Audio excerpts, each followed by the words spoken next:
Good afternoon, and welcome to another edition of Survival of the Fittest, Unite and Conquer. My name is Chelsea Leiden, and I'm a 3L here at Stetson University College of Law.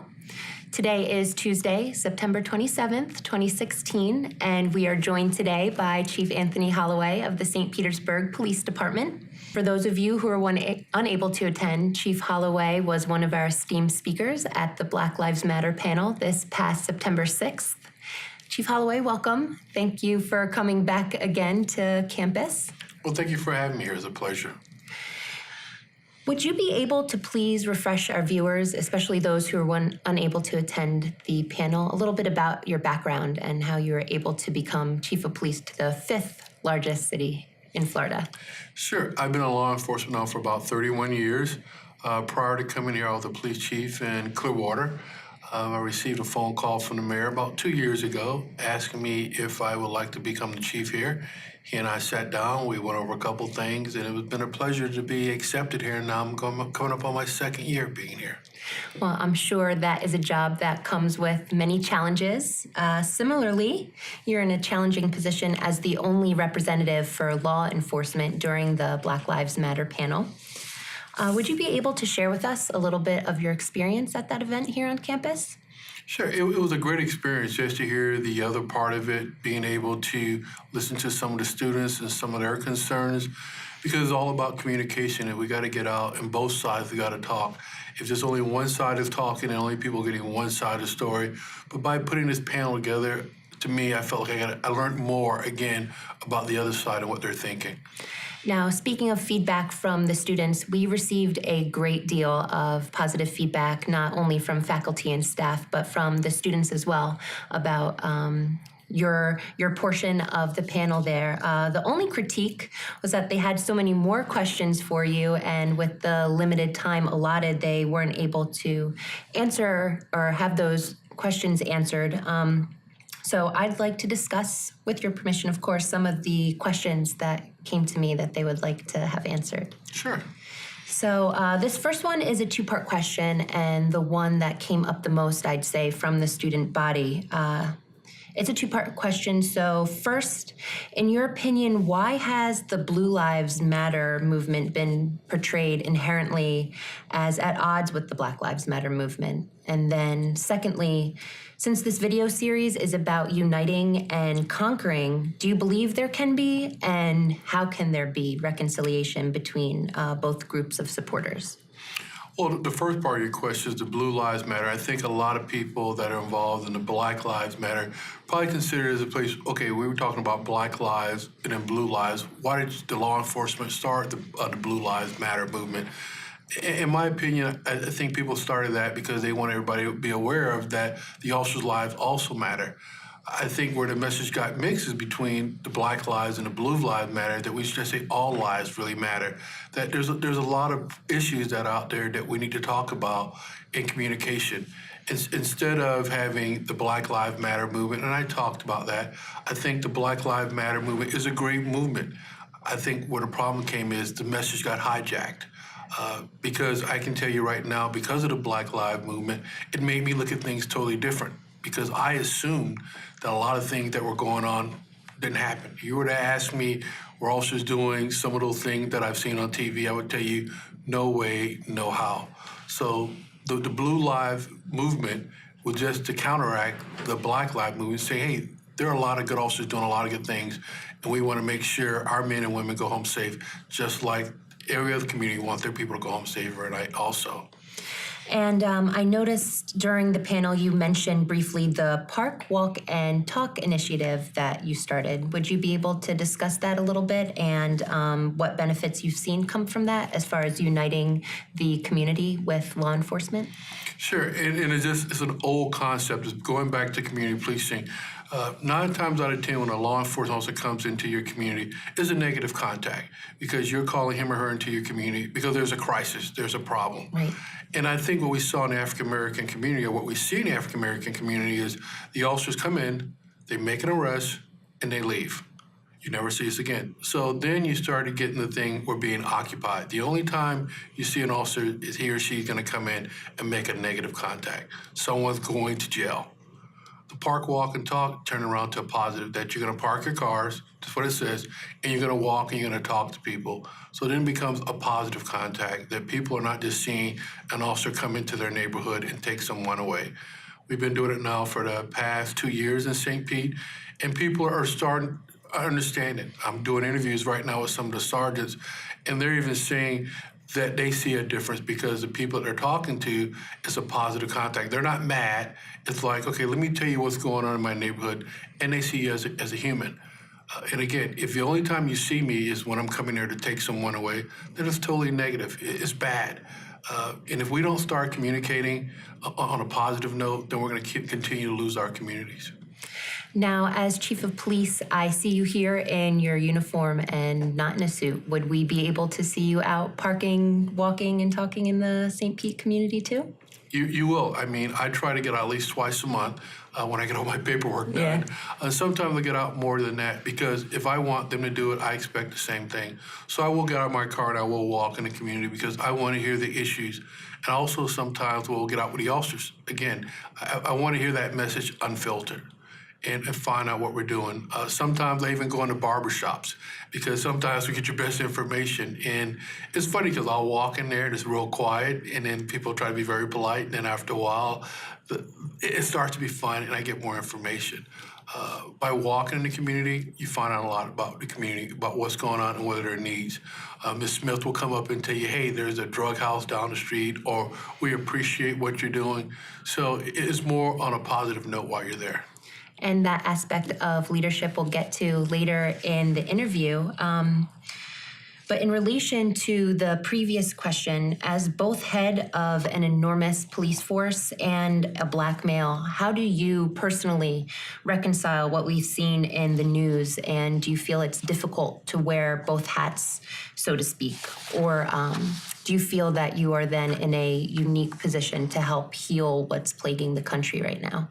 Well, I'm in a very unique position because I see both sides. Mm-hmm. I see some of the African Americans, what they go through about some of the profile stops and how they're being treated. So I have to look at that, but also look at the law enforcement side of it because I'm responsible for 562 people. So I have to make sure that they go home safe every night. But then I'm also responsible for over 250,000 people to make sure that we treat each other fairly. So when I look at things, I ask the question, why is that happening? Why are we doing that, and what do we need to be trained in? And again, it comes down to communication. If the only time you see me coming into your neighborhood and I'm doing something negative, then I need to stop and get out of my car and explain to you why this happened and vice versa. Just getting out of my car and say, hey, can you come here for a second? You got anything on you illegal? And then we get to, why not get out of the car and say, hey, how are you doing today? What's going on? How's life treating you? So you got to start there. So seeing some of the things on TV, and like I said earlier in the interview, and I'll say it time and time again, there's 1% of law enforcement population that are doing the wrong thing out there. And it takes the other 99% of us to change that behavior. And on the same token, I'll tell you there's 1% of African American, I shouldn't even say that, there's 1% of people out there that are committing criminal act, but you don't treat the other 99% like criminals. And that's the point that we got to get across to both sides. The reason why we're doing that stop and the reason why we need to contact. Now, you had mentioned a few statistics right now, and during the panel, there are a few numbers and statistics that were mentioned. And as a follow-up then, how should we respond when people are citing certain statistics, and are they accurate, and where can we find accurate information? I think one, you should start off with UCR, Uniform Crime Reporting, and then do a deep dive, then go to that law enforcement agency and ask those questions. Because I ask those same questions all the time. Mm-hmm. Every month, I get a traffic stop report. I want to know who we're stopping and why we're stopping people. So, and it's up to the chiefs, to the sheriffs to take a look at those things. Because just like I said earlier, the Black Lives Movement, to a point, opened our eyes to say, you know, if I was to tell you, no, that officer's not out there just stopping someone just because they're African, just because they're Black. I would go like, no, that's not happening. And then when you start looking at some of these numbers, you go like, okay, then you as a chief or a sheriff or whoever, you need to do a deep dive, and that way you can explain. The biggest question is why you're doing it. If I have an officer working in an African-American community and his numbers are high for stopping African-American, that's what I expect. But if I have an officer working in a white community and all he's stopping is African Americans, you know what? We've got a problem, and you need to address those problems. Now, you mentioned how the Black Lives Matter movement was able to open your eyes as chief of police and in law enforcement. And I would be remiss if I didn't mention that since the Black Lives Matter panel here on campus, we had the shooting and killing of Terrence Crutcher in Tulsa. And then we also had Keith Scott killed in Charlotte and the ensuing protests, of course. How have these events been addressed within your department, and would you be able to provide us with any more opinions or insights from a law enforcement perspective? Well, and I would say when those officers are doing those traffic stops, what they're doing, they're living in that moment right then and there. We both can sit back and second guess, get to slow the video down and all the other stuff.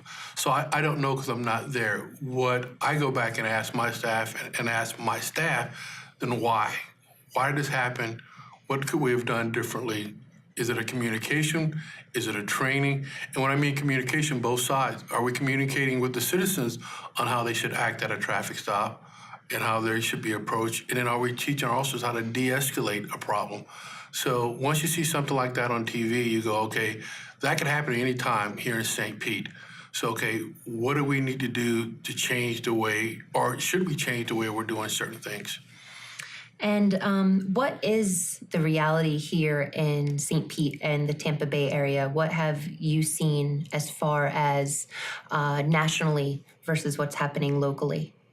Well, and I just met with some chiefs and some sheriffs at a training, and we're talking about that. What can we do to get our message across to officers and to the community? Because there's certain things that we need to do to make sure that our officers go home safe, but we also have the same responsibility to make sure we keep our citizens safe. So it's like, what are we missing, and what training can we give out? Part of this is great, a conversation on about, what is a professional traffic stop? How should a citizen should act and how an officer should react? And then instead of saying court justice, if you got a complaint with an officer on the street, that may not be the right place to have that discussion. It's like, be done with it, and go to the station and ask for a supervisor. But the average citizen wouldn't know that because they're in that moment also. They're upset. So it's how do you get both sides to de-escalate what's going on? Right. So in relation to the previous question, we also received some feedback about the rules of engagement for law enforcement. And I know that you mentioned trainings both for the civilians and for the department. Now, would you be able to explain a little bit about what the rules of engagement are for not only the St. Pete Police Department, but how that relates to the national standard? And do you see that changing or a shift in the rules of engagement since the Black Lives Matter movement? I think you're going to have every chief and every sheriff looking at their use of force matrix on what are they doing and how they should be doing it. And again, it just gives us a chance for us to go back in time and go, okay, how do we do it? What are we doing wrong? What are we doing right? And how can we teach other people? As far as the national standard, I think you're seeing a lot of people talk about that because if you're in Florida, my use of force is different than the use of force in Georgia. New York or whatever. We in Florida, I think we have more tools. I know my department, everybody has a taser. I think you go to another department, they may not have taser. They may be a small police department.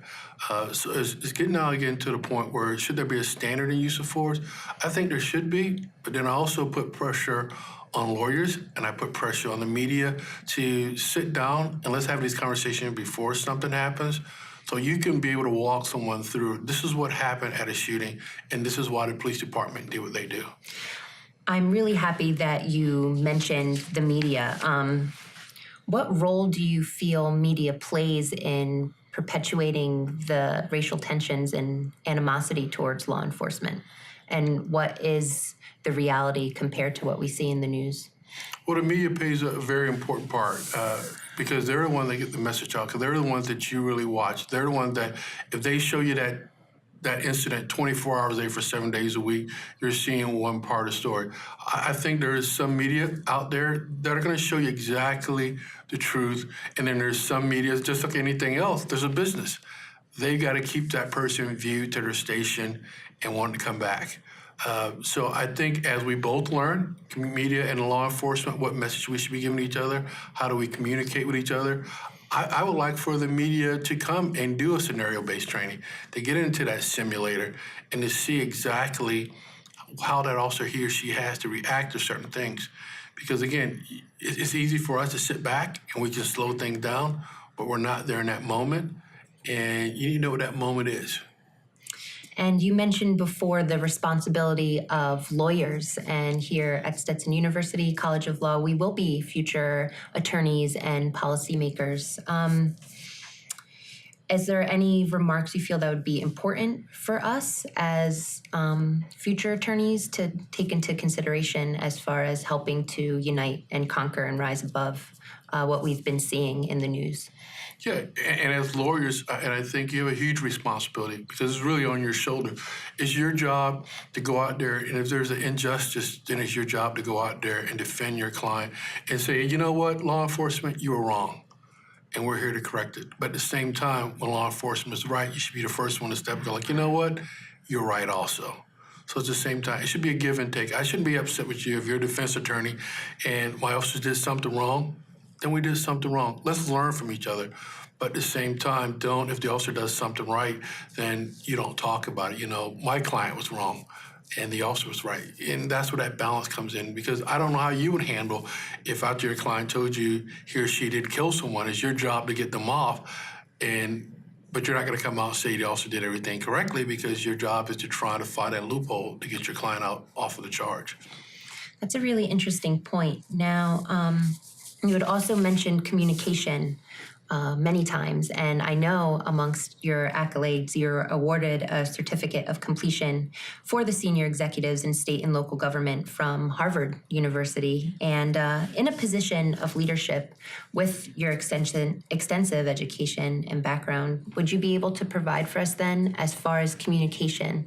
And since communication is so important in resolving these issues, for those who are well-intended and maybe perhaps misinformed or underinformed, how you suggest the topics surrounding the Black Lives Matter and Blue Lives Matter, how can they be acknowledged without perpetuating the racism it's trying to combat? I know a lot of times people respond with the all lives matter, and even though in their heart they're coming from a good place, it naturally undermines what's trying to be said. Also, people starting with, well, I have a Black friend, or I'm not racist, but it's difficult sometimes to sit the way we are and communicate the way we are without perpetuating the same issues that are trying to be combated. So do you have any suggestions for the allies out there, how this communication can be facilitated? And I think the word you hear a lot of people talking about is implicit bias. Mm-hmm. Let's all sit down and go, you know what, we're biased. We all have that. So let's sit at the table and say, okay, these are the things that we see. And now let's look at the facts of the case. Just like Laura, you sit down and look at the facts. Let's really look and do a deep dive on what happened, at a shooting, what caused it, what type of training, and then what message you want to get out after that shooting or after that conflict that has happened. And that's the biggest thing that we don't do a lot of. We don't explain why we do what we've done to our citizens. And then sometimes those 1%ers out there, they don't want to listen because it's better to keep that other side of the cycle going. But if the other 99% of us get together and have this conversation like you and I are having, we're going to disagree on certain things, but we should be able to find a common ground. Just like you want that African-American person or that citizen going home safe every night, and deep down your heart, you want an officer going home safe every night. Right. So what do we make sure that everyone does the same thing?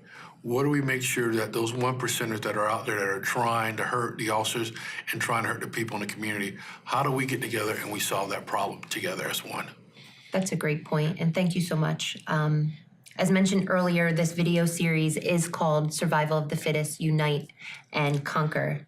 So would you be able to discuss what that phrase means to you and how you were able to conquer and rise to your position? Sure. I think you said survival. We make a joke all the time about police chiefs that our jobs are every month because that's when the city council meets, that we got to make sure we do everything correct. So survival is just to make sure that my men and women go home safe every night, and I keep the community safe. The conquer part of it is having conversation like this with you so we can conquer all those misinformation that are out there about law enforcement. And when I say law enforcement, let me go to the next level. Also, that not every African-American young man out there is a criminal, that's not a drug dealer, that we've got to get that message out. Again, that implicit bias. If we can get all that message across and start working together to say, you know, also when you come to work, just because you stopped 2 guys today that were drug dealers. The other 10 you stopped, or the other 8 you stopped are not drug dealers, so don't treat everybody the same. That would be the biggest, I guess, the conquest for me. If I can get everybody to, when they put on that uniform or when a person sees someone coming to their community, that we look at the person as a person and not because this is just a uniform that I have on. This is just clothing that I wear to work. But at the same time, have the officers do the same thing. Just because you see a person, don't start identifying that person by where they're standing or by what community and that who they are. Because that same young African-American male that you think that will kill you, this lady, 80 years old, can do the same thing to you, white female. Now, do you have any closing remarks or any further advice for us here at Stetson and the viewers from this conversation and from the panel? Anything else you want to add before things tie up here today? Yeah, and I think this is a great goal for the university to have, for lawyers to have. But again, look at the facts. Don't let anyone steal your message. And if your message is about us communicating, about us getting along together, then that's what we should be talking about, not dividing. Because if we divide us versus them, we're never going to get anything done. And I look at it this way here, then the 1%ers control the other 99% of us because they're going to make us all have these negative attitudes. You said earlier, blue lives versus black lives. Well, you know what? We're all in it together. And we don't need to call it black lives. We need to call it blue lives. We need to call it justice. We've got to find justice for both sides to make sure that everyone goes home safe every night.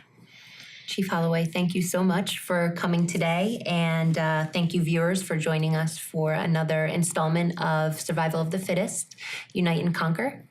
And I appreciate you coming here today for the second time in just a couple of weeks. You know, the involvement with the university is really important to the greater St. Pete community. Well, you're welcome anytime, and like as long as you're doing this great work, you can invite me back anytime. Great, thank you. You're welcome.